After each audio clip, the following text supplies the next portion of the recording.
Barely back from the bank holiday break, celebrations at Downing Street were brought to an abrupt end this morning after months of pressure over Partygate. Perhaps this public reaction outside St Paul's a few days ago pushed more Tory MPs to turn against their Prime Minister.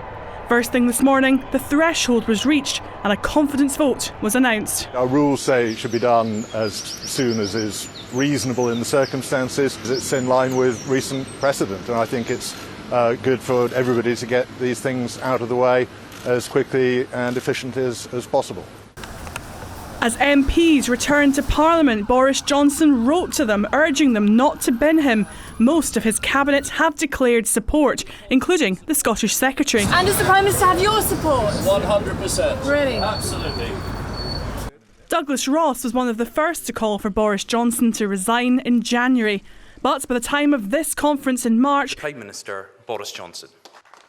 The Scottish Tory leader had changed his mind.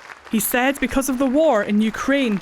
This afternoon, just ahead of the vote, he released a statement confirming he will vote to remove the Prime Minister.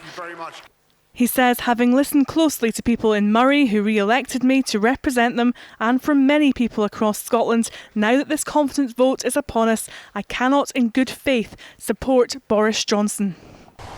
In Inverness this afternoon, some believe this is the beginning of the end for Boris Johnson. Because of the drinks in Downing Street, the scandals, the fixed penalty notices, he shouldn't still be Prime Minister. He should go.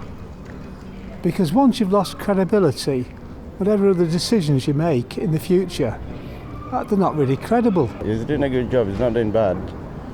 But, it's politics, it's a different ball and game. It's not easy. But the Prime Minister's fate lies not with the public, but with his own party in a secret ballot. There are 359 Conservative MPs. The Prime Minister needs 180 votes in his favour to win. Just 2.5 years ago, Boris Johnson swept in with the biggest Tory majority since the 1980s. This afternoon, he was snuck out the back door of Downing Street to go and address his MPs. Even survival won't feel quite like victory.